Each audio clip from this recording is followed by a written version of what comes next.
पता नहीं मेरी जिंदगी से जो है इस सास ने कब जाना है, कब इसकी जो है वो लिखी हुई है, कब ये जाएगी और मेरी जिंदगी को सुकून होगा, कब मैं आज़ाद होंगी। और मज़ा तो तब है अगर सास के साथ मेरा ससुर भी चला जाए और मेरी ये जो 4 नंदे मेरे सर पे बैठी हुई है ना, इनकी भी शादियां और ये अपने घर में जाए और इनके दूर दूर रिश्ते हों। और ये देवर है, इसकी भी शादी हो जाए। जैसे मेरी जेठानी सही निकली है ना, जेठ को लेके साइड पे हो गई है। पता नहीं कब मेरी ज़िंदगी में ऐसा सुकून आना है कि मैं भी अपनी ज़िंदगी को जो है ना वो अपने तरीके से जो है वो गुजार सकूं। कल को मेरे बच्चे हो जाने हैं और मेरे बच्चे हो गए तो फिर तो मैं इनका बिल्कुल भी नहीं करूँगी, फिर तो मैं इनका बिल्कुल भी नहीं सोचूंगी। पता नहीं कब इस ससुराल से मेरी जान छूटेगी। तो ये सोच होती है उस बहू की, उस टॉक्सिक बहू की, उस टॉक्सिक बीवी की, जिसने जो है ना शुरू दिन से अपने घर में भी एक ही चीज जो अपने दिमाग में बिठाई होती है कि लड़का सिर्फ चाहिए है, कोई ससुराल नहीं चाहिए, कोई उसकी बहन नहीं चाहिए, कोई उसका भाई नहीं चाहिए और उसके माँ बाप तो दुनिया में हो ही ना। और ये चीज जो है ना, फिर ही मैं घर में सुकून से रहूंगी, मेरा अपना घर हो, बस मेरा हो, मुझे कोई रोकने टोकने वाला ना हो, मैं बाहर जाऊं, मैं अपनी फ्रेंड्स के साथ रहूं। हेलो एवरीवन एंड अस्सलामु अलैकुम। आई होप कि आप सब ठीक होगे। अल्लाह ताला आप लोगों को बहुत ज़्यादा खुशियाँ दे।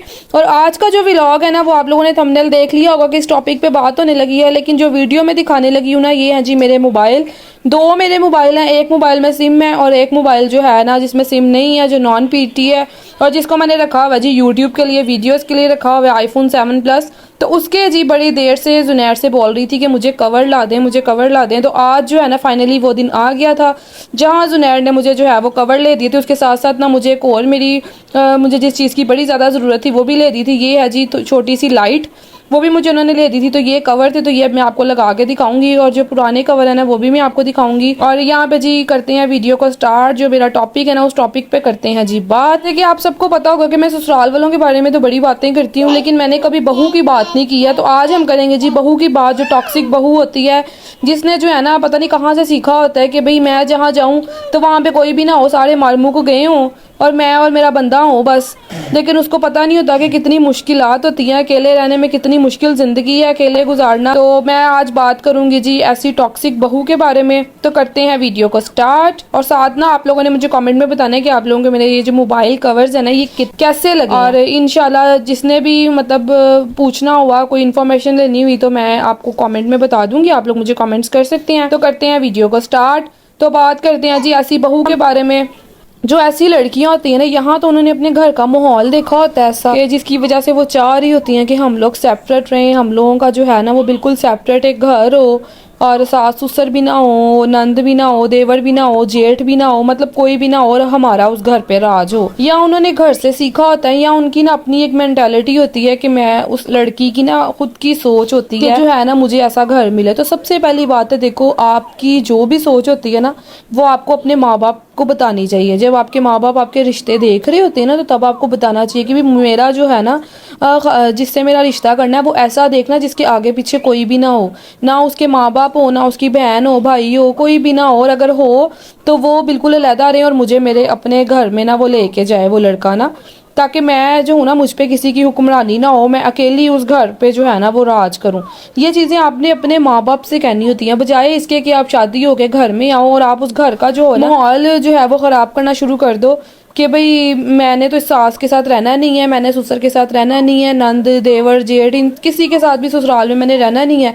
और अपने खावन को जो है ना उसके कान भरने शुरू कर देने हैं। और कुछ खावन भी जो होते हैं वो कानों के बड़े कच्चे होते हैं। वो जैसे ही बीवी उनको मिलती है ना कि भाई वो समझते जैसे उनकी शादी कभी होनी ही नहीं है।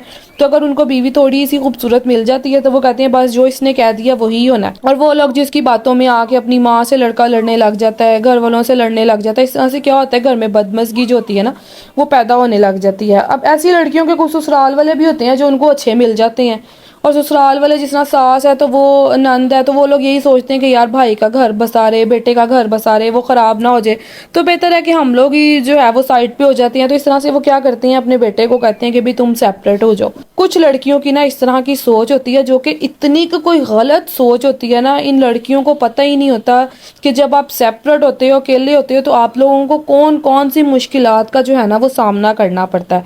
सबसे पहले देखो आपके बच्चे अगर हो जाते हैं ना, तो आप बच्चे अकेले कैसे संभालोगी। देखो घर के बड़े जो होते हैं ना वो बच्चे पकड़ लेते हैं, आप लोग काम शाम कर लेते हो, खाना शाना बना लेते हो, खाना शाना खा लेते हो। घर के बड़ों के ना बहुत फायदे होते हैं। मैं कहती हूँ घर के बड़ों के बगैर जो है ना घर में रौनक ही नहीं होती। मेरी सास नहीं है लेकिन मुझे हमें घर में, मैं अपने घर की बड़ी बहू हूँ, लेकिन मुझे घर में जो है ना वो इतनी कमी महसूस होती है क्योंकि बहुत सी ऐसी चीजें हैं जो सास देख लेती है। सास जो होती है ना वो बहू, क्योंकि सास को ही होता है कि बहू जो है ना वो इस घर की इज्जत है, तो इस हर सीजन में जो है वो उसको 2-4 सूट बना के देने हैं, उसको ईद के कपड़े बना के देने हैं। नहीं तो किसी को ख्याल नहीं होता, कोई भी ख्याल नहीं करता कि ये घर की बहू है और इसको कपड़े बना के देने हैं। सिर्फ एक सास होती है। कहीं ना जो मर्जी मसले मसाइल होते हैं लेकिन फिर भी सास जो होती है ना वो बहुओं का ना ख्याल करती है, मेरी नज़र में तो करती है। बाकी मुझे नहीं पता, लड़कियों को मुझे पता है कि बहुत बुरी कईयों को सासें मिली हुई हैं, कईयों को जो है वो बहुत बुरी बहुएं मिली हुई हैं, लेकिन मेरी मामा जो हैं वो अल्लाह ताला उनको जन्नत में जगह दे। मेरी मामा जैसी सास थी ना, मैं कहती हूँ कि वो अपनी सगी बेटी यानी कि मुझे वो दूर कर देती थी, लेकिन अपनी बहुओं के लिए मेरी मामा इतना करती थी। कोई सीज़न है जैसे गर्मियाँ सर्दियाँ, उनको कपड़े बना के देने हैं, ईद के कपड़े बना के देने हैं। आगे से जब पोता पोती मेरी मामा के मतलब मेरे भाई के बच्चे हुए तो उनके लिए भी मामा इतना ज़्यादा करती थी ना कि अगर मैंने अपनी ज़िंदगी में जो है ना बहुत टफ टाइम देखा है। मैंने शादी से पहले भी बहुत टफ टाइम देखा है, मैंने शादी के बाद भी देखा।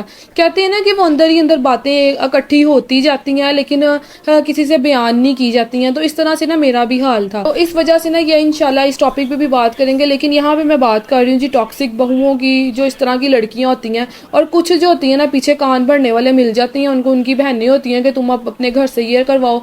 अगर बहनें ब्रांड पहन रही हैं तो वो ये होता है जी कि तुम भी मुझे ब्रांड लेके दो। का ना मतलब हर तरह से जीना मुहाल किया होता है। खुद कभी हस्बैंड का काम नहीं करना कि उसके जूते साफ कर दें, उसके कपड़े प्रेस कर दें, उसको नाश्ता दे दें, उसको खाना टाइम पे दे दें और बड़ा अच्छे तरीके से जो है ना वो उसकी खिदमत कर दें। ये काम वो औरत कभी भी नहीं करेगी।